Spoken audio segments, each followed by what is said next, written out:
좋은 아침입니다. 히브리서 2장 5절에서 10절 말씀 보겠습니다. 5절 하나님이 우리가 말하는 바 장차 올 세상을 천사들에게 복종하게 하심이 아니니라.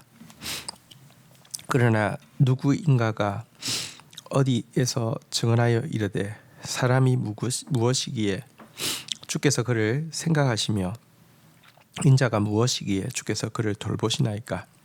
그를 잠시 동안 천사보다 못하게 하시고 영화와 존귀로 관을 씌우시며. 자, 히브리서 1장에서는 예수 그리스도가 천사와 비교할 수 없는 분이시다 이렇게 이야기했는데요. 2장에 들어와서 이제 그 예수 그리스도로부터 복음을 받은 우리가 이 복음을 어떻게 대해야 되는지를 이야기하고 나서 사실은 우리가 이 바른 복음과 구원을 가진 우리가 천사와도 비교할 수 없는 존재라는 이야기를 하고 있는 내용이었습니다. 사실 장차 오는 세상 새하늘과 새 땅에서 천사는 그리스도에게 복종해야 될 존재일 뿐 아니라 그리스도와 함께 이 세상을 다스릴 대상들에게 복종하고 그 수종될 대상이다라고 이야기하고 있는데요. 그렇다고 하면 그리스도와 함께 다스리고 이 천사들을 부릴 존재가 누군지가 이제 알아야 되는데요. 시편에 나와 있는 구절을 인용을 하면서 그것이 바로 예수 그리스도께서 당신의 생명을 내어주시고 구원하신 우리들 곧 사람이라고 이야기하고 있습니다. 인간이 얼마나 존엄한 존재인지를 하나님께서 그가 도대체 무엇이길래 생각하시고 그가 도대체 무엇이길래 돌아보시사 그를 잠시 동안만 천사보다 못하게 하시고 영화와 존귀로 관을 씌우셨다 이렇게 이야기를 하고 있는데요. 여기 사실 천사보다 조금 못하게 하시고 그렇게 번역은 했지만 시편에 나오는 표현은 하나님보다만 조금 못한 존재로 만드셨다는 것입니다. 여러분 물론 우리가 지금 범죄함으로 말미암아 천사보다도 더 못한 존재처럼 보일 때가 있습니다. 어쨌든 잠깐 그런 것이고요. 하나님께서 워낙에 인간을 지으실 때에 영화와 존귀로 관을 씌우신 것은 하나님보다만 조금 못할 존재로 이렇게 영화를 주셨고요.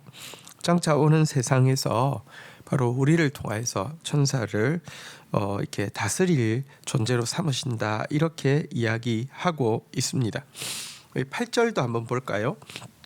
만물을 그 발 아래 복종하게 하셨느니라 하였으니 만물로 그에게 복종하게 하셨은즉 복종하지 않은 것이 하나도 없어야 하겠으나 지금 우리가 만물이 아직 그에게 복종하고 있는 것을 보지 못하고 하나님께서 사람에게 영화와 존귀의 관을 씌워 주시자 그 영화 앞에서 만물이 복종하게 되는데요. 여기 만물은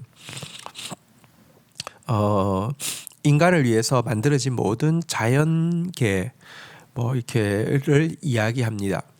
뿐만 아니라 이 만물에는 천사까지 포함되어집니다. 천사도 구원받은 우리에게 복종하며 우리를 수종될 존재로 하나님께서 워낙에 예비하셨다 이런 이야기입니다. 사실 하나님은 인간에게 만물을 그 발 아래 복종하게 할 권세를 주심으로 말미암아 하나님의 통치의 동력자로 훈련받을 수 있게 하셨고요. 잠깐 후에는 하나님과 함께 만물을 공의와 정의, 인자와 성실로 다스릴 자로 만드실 계획을 가지고 만드신 것입니다. 인간이 언제 가장 영화와 존귀를 발견할 수 있을까요? 그것은 하나님의 이 진리 안에 있을 때입니다. 하나님의 이 계획 안에 있을 때입니다.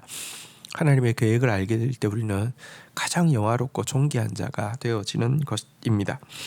자, 그런데 지금 우리는 아직 만물이 그에게 복종하고 있는 것을 보지 못한다 이렇게 이야기를 하고 있는데요. 범죄한 인간은 영화와 존귀를 다 잃어버렸습니다. 성경에 보면요, 모든 사람이 죄를 범하였으면 하나님의 영광에 이르지 못한다 그랬는데, 이 하나님의 영광에 이르지 못한다는 것이 하나님께서 원하게 주신 영화와 존귀에 이를 수 없다는 말입니다. 그 결과 우리는 만물을 복종하게 하는 존재가 아니라 어떤 의미에서 만물에게 복종당하고 있는 존재로 전락한 우리의 모습을 발견할 때가 더 많습니다. 자, 그런데 둘째 아담 대신 예수님, 그러니까 이제 사람의 대표가 아담이었는데 사람의 대표 아담이 범죄하고 실패하자 둘째 아담으로서 똑같은 사람의 몸을 입고 오셔서 다시 사람의 대표가 되신 예수님, 천사보다 더 못하게 되어서 죽음의 고난까지 받으셨지만 하나님의 뜻에 온전히 합한 삶으로 말미암아 죽음까지 정복하시고 다시 인간의 존엄성을 회복시켜 주셨습니다. 이것이 9절에 나오는 내용이죠. 오직 우리가 천사들보다 잠시 동안 못하게 하심을 입은 자 곧 죽음의 고난을 받으심으로 말미암아 영광과 존귀로 간 쓰신 예수를 보니 이를 행하심은 하나님의 은혜로 말미암아 모든 사람을 위하여 죽음을 맛보려 하심이라. 10절 그러므로 만물이 그를 위하고 또한 그로 말미암은 이가 많은 아들들을 이끌어 영광에 들어가게 하시는 일에 그들의 구원의 창시자를 고난을 통하여 온전하게 하심이 합당하도다. 바로 이 예수 그리스도 인성을 입으시고 또 오셔서 죽으심으로 말미암아 하나님의 그 공의의 심판을 만족시킬 뿐만 아니라 죽기까지 하나님의 뜻에 온전히 합당한 삶을 사심으로 말미암아 죽음 아래 매여 있을 수 없어서 죽음을 정복하고 일어나시사 참된 하나님의 뜻대로 사는 사람이 얼마나 존귀한 것인지를 보여주신 분이 바로 예수님이십니다.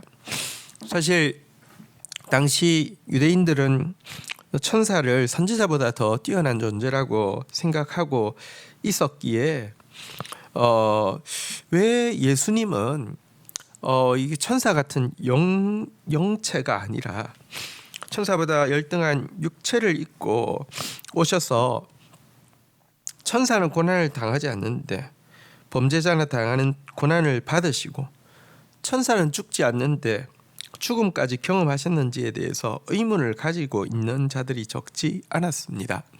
예수님이 혹시 천사보다 열등해서 그런 것 아닌가 이렇게 생각했다는 것입니다. 여기에 대해서 예수님의 성육신과 순환의 이유를 10절에서 이 기록자는 정확하게 다시 설명하고 있습니다. 만물의 근원이 되시고 근간이 되시는 하나님께서 행하시는 모든 일에는 합당한 원칙이 있어야 되는데요. 그게 바로 공의의 법과 사랑의 법이라고 요약할 수 있습니다. 공의로우시게 일하십니다. 사랑으로 일하십니다.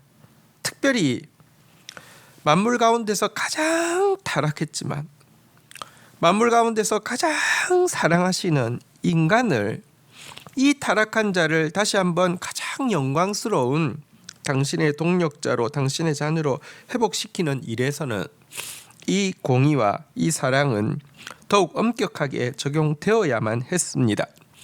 이 때문에 하나님은 인간 구원의 창시자이신 예수 그리스도를 인간의 몸을 입고 이 땅에 오게 하시고 죄의 값을 지고 죽음까지 당하게 하신 것입니다.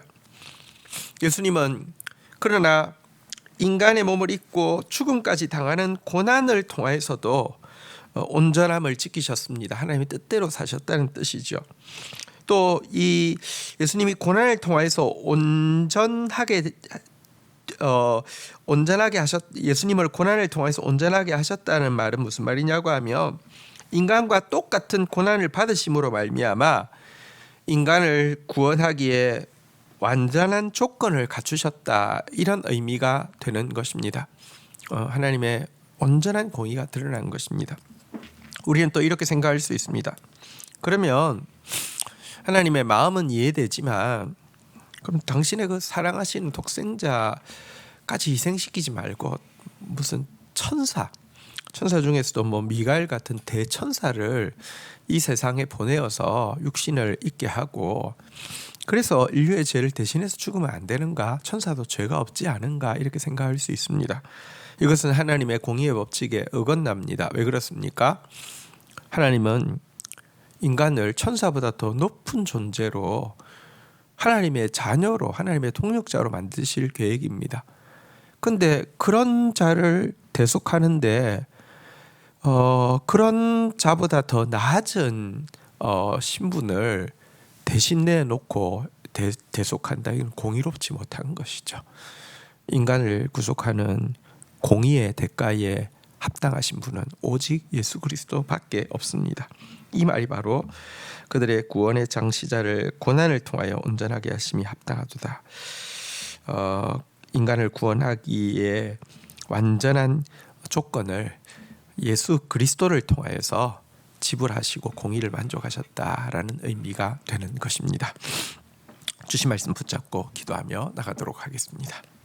주님, 우리는 정말 타락함으로 말미암아 만물을 복종케 하는 자가 아니라 만물 아래 복종하는 자로 전락했습니다. 그렇지만 주님, 이런 우리를 포기하지 아니하시고 예수님이 인간의 몸을 입고 우리 가운데 찾아오시고 우리의 죽음을 대신하여 죽어 지옥까지 내려가심으로 우리를 끌어올려 하늘까지 올려주셨습니다. 예수님 안에서 우리는 다시 영화와 종기를 되찾으며 예수님 안에서 우리는 천사보다 더 높은 존재로 천사를 복종케 할 존재로 하나님과 함께 만물을 다스릴 존재로 회복시켜 주셨습니다. 나의 참된 존엄성은 오직 당신의 진리 안에서만 발견되어짐을 고백합니다. 이 변함없는 진리를 인하여서 감사합니다. 주님, 그러나 나를 구원하시기 위해서 주께서 지불하신 그 엄청난 공의의 대가를 잊지 않게 하여 주시옵소서. 나 같은 죄인, 나같이 타락한 자를 가장 높은 영광스러운 당신의 자녀로 회복시키는 일을 위하여서 더욱 엄격하게 공의의 법칙을 적용하심으로 말미암아 예수 그리스도를 십자가에서 죽게 하셨고 우리의 구원의 길을 열어주신 아버지의 사랑을 찬양하고 경배합니다.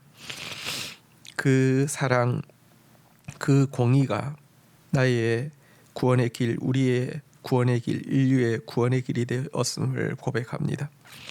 우리도 그 하나님의 모습을 닮아서 정말 공의의 사람, 사랑의 사람이 되어질 수 있도록 은혜를 베풀어 주시옵소서. 감사합니다. 예수 그리스도의 이름으로 기도 올립니다. 아멘.